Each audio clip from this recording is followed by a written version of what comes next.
Hi மக்களே, சாப்பிட்டாச்சிங்களா?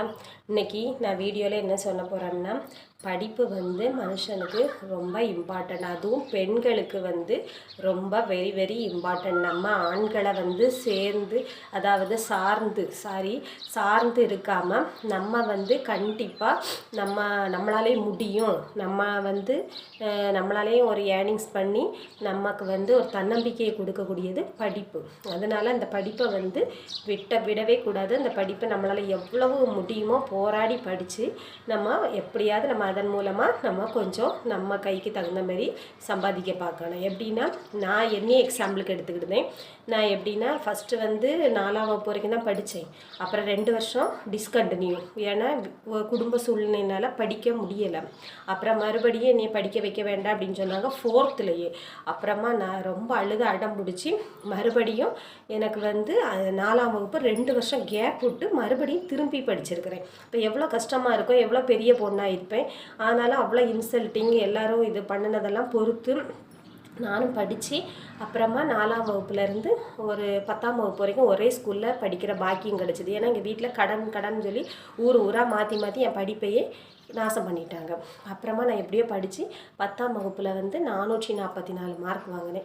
எங்கள் அம்மாவும் பரவாயில்ல, ஓரளவுக்கு சப்போர்ட் பண்ணினாங்க. எங்கள் அப்பா தான் கடன் ஆகிட்டு அங்கே எங்கேம்மா போட்டு அழகு செழிச்சாங்க.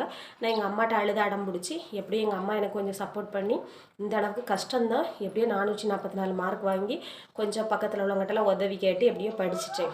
அப்புறமா 11th 12th கூட இன்னொரு ஊரில் போய் மேக்ஸ் பயாலஜி ஃபஸ்ட்டு குரூப் அதில் தான் தெரியாமல் கோட்டை விட்டுட்டேன்.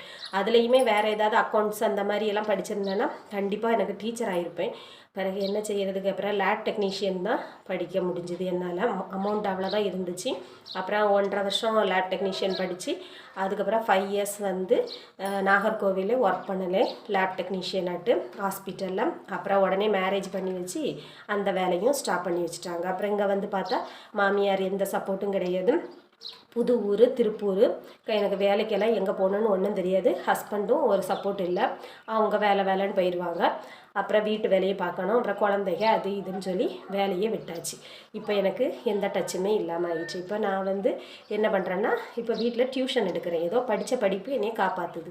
அதனால் நீங்களும் வந்து உங்கள் குழந்தைகளெல்லாம் பெண் குழந்தைகளை மெயினாக, பசங்களை எப்படியுமே நல்ல போஸ்டிங்கில் தான், பெண் குழந்தைகளையும் விடாமல் அவங்களையும் நல்லபடியாக படிக்க வச்சு அவங்களுக்கு சப்போர்ட்டாக இருங்க. ஏன்னா நாளைக்கு அவங்க ரொம்ப கஷ்டப்படக்கூடாது. அதனால் சப்போர்ட்டாக இருங்க. உங்கள் வாழ்க்கையில் இந்த மாதிரி அனுபவங்கள் இருந்தால் கண்டிப்பாக கமெண்டில் மறக்காமல் சொல்லுங்கள். அப்புறமா என் வீடியோவுக்கு சப்போர்ட் பண்ணுங்கள். அப்புறமா படிப்பு வந்து இன்றைக்கி எனக்கு என்னால் முடிஞ்ச ஒரு ஏர்னிங்ஸ் நான் பண்ணுறேன். என் குழந்தைகளை நான் பார்த்துக்கிடுதேன். யாரையும்